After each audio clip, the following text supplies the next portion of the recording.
数十名飞虎城的密探换成了战兵队的盔甲，然后整齐地朝着城主府而去。因为犀牛城加强了巡逻，所以大街上到处都是战兵队，所以并没有人怀疑这队战兵队的身份。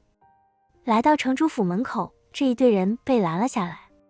出示令牌，一名守卫对着领头的说道。领头之人就是那天宝阁掌柜的，只见他痛快地掏出令牌，随后递了过去。守卫把令牌拿在手里，伴随着一道白光闪烁，证明这令牌是真的，并不是伪造的。见令牌是真的，那守卫把令牌还了回去，进去吧。很快，天宝阁掌柜带着人走进了城主府。进入城主府之后，天宝阁掌柜的小声道：现在分兵两路，尽量不要起冲突，寻找城主儿子和女儿的住处。众人都点了点头，随后兵分两路开始寻找牛力和牛奔。因为城主府很大，这些人并不知道牛力和牛奔的具体在什么地方住，他们也不敢用神识探查，那样很容易暴露的，所以只能慢慢寻找。可是这些飞虎城密探此时并没有注意到，在他们脚下走过的地方，每一块青砖都在微微闪烁着绿光。为了防止有人偷偷潜入城主府，城主牛虻早就花了重金在城主府布下了阵法。虽然这些人有令牌，也传了战兵队的盔甲，可惜他们的气息并没有落入阵法之中，所以当他们进入城主府，阵法就开始缓缓启动了。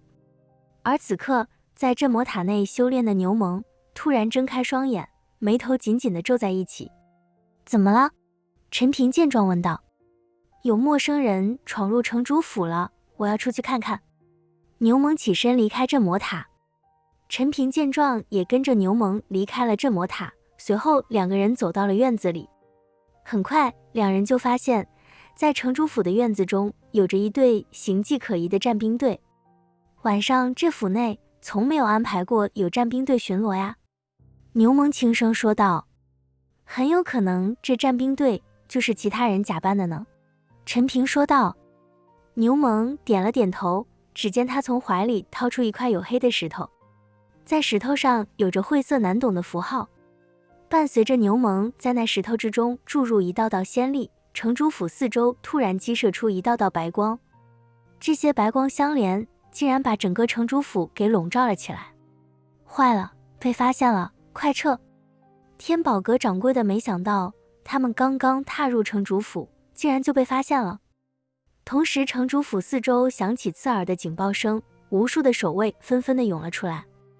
白毅和风仙也跑了出来，满脸紧张道：怎么了？没事，有人闯进来了，应该是飞虎城的密探，很快就会解决的。牛虻安慰着两人。靠，这飞虎城怎么没完没了了？难道真要斗个鱼死网破才行？白毅一听，顿时生气地说道：这犀牛城难道跟着飞虎城有过节不成？陈平听白毅这话，明显双方经常发生这种事情，也没有什么过节，只是飞虎城资源少，经常来我们地盘争抢资源。还有这炼狱场，飞虎城也是眼红，想要霸占，所以才经常起冲突的。我们跟着飞虎城只相隔万里，是最近的两个城池，起冲突也很正常。牛虻倒是看开了，为了争夺资源，发生纷争是很正常的。我看他们就是奔着宝藏之地吧，那里一直被犀牛城占据，飞虎城不甘心。白毅说道。宝藏之地？陈平一愣，满脸的疑惑。大哥，过后再跟你说吧，先处理了眼前这些人。牛虻说完，身形一闪而逝，直奔那些西域密探而去。陈平见状，则是招呼着白毅和风仙道：我们也动手吧，总不能白吃白喝人家的。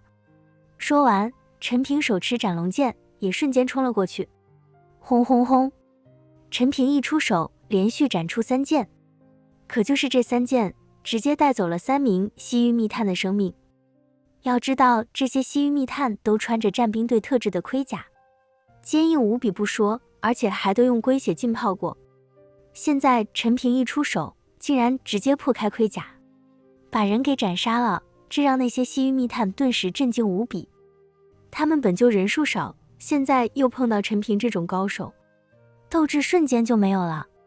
找死！天宝阁那掌柜的见状，瞬间朝着陈平一刀砍了下去，一把血色长刀冲天而起，带着无尽的死亡气息斩落。陈平见状，手里的斩龙剑顺势一挥，打算挡下这一击。妈的，敢动我大哥！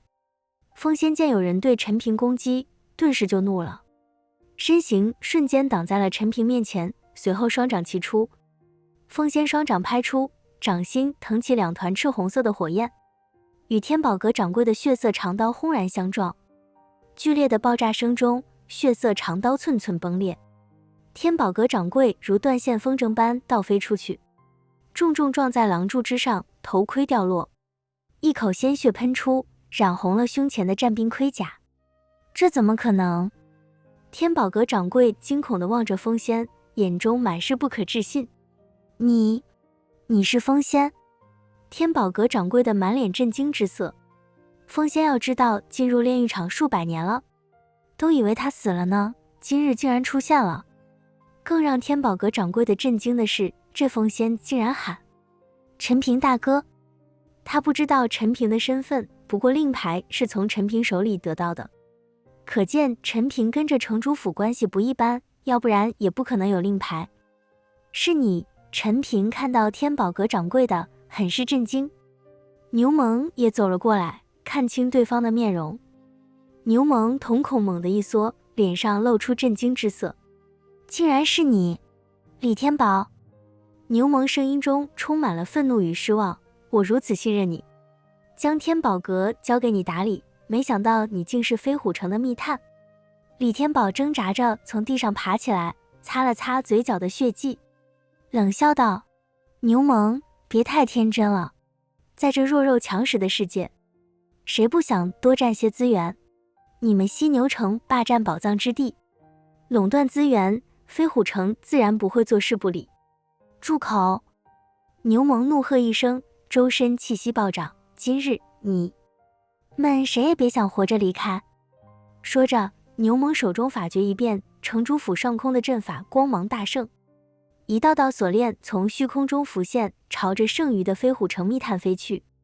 就在众人激战正酣之时，一声惊呼突然从远处传来：放开我！只见牛奔被一名飞虎城密探挟持着从房间中走了出来，那密探的手抵在牛奔的咽喉处，只要稍有不慎，牛奔便会性命不保。父亲，救我！牛奔满脸惊恐，大声呼救。牛虻身形一顿，眼中闪过一丝慌乱。你们敢伤我儿子一根毫毛，我定让你们生不如死！牛虻怒目圆睁，周身杀意沸腾。李天宝见状，心中一喜，强忍着伤痛，挣扎着走到挟持牛奔的密探身旁。牛虻，没想到吧？真是天无绝人之路。李天宝阴恻恻地笑道：让开，放我们离开，否则你儿子的命可就没了。牛虻脸色阴晴不定，看着儿子惊恐的眼神，心中满是纠结。他身为一城之主，自然不能让飞虎城的密探就这样大摇大摆地离开，可那是他的亲生儿子，他又怎么能眼睁睁地看着儿子陷入危险之中？别冲动！陈平走上前来，低声说道：先让他们离开，我们再从长计议。牛虻咬了咬牙，最终还是缓缓收起了阵法。你们走吧，但我告诉你们，飞虎城今日的所作所为，我犀牛城记下了，这笔账我们迟早要算。李天宝得意地笑了笑，示意手下的密探们慢慢后退。牛虻，后会有期，希望下次见面时你还能这么有骨气。看着飞虎城密探们渐渐远去的背影，牛虻握紧了拳头，指甲深深掐入掌心，鲜血顺着指缝滴落。父亲牛力也从房间中跑了出来，看到弟弟被挟持，眼泪在眼眶中打转，一定要把弟弟救回来。放心，我一定会救回奔儿。牛虻眼神坚定。飞虎城竟敢在我犀牛城的地盘上如此嚣张，我定要让他们付出惨重的代价。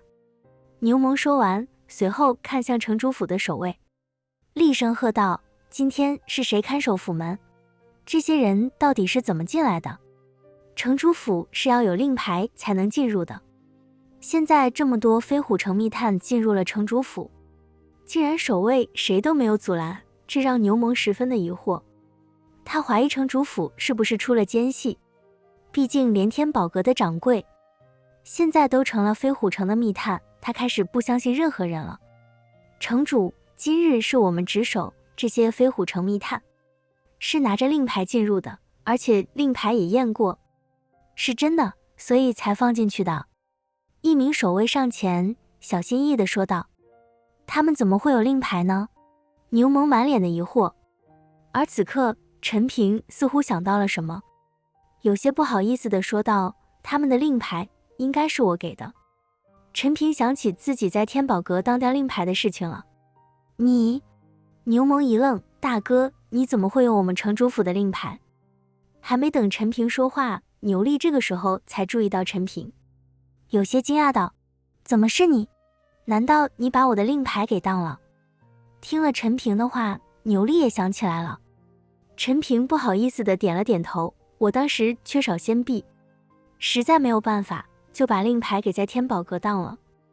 牛虻不解地看着牛力和陈平，他不明白自己的女儿怎么跟着陈平认识的，难怪后来我想探查你在什么地方，却根本探查不出令牌的方位。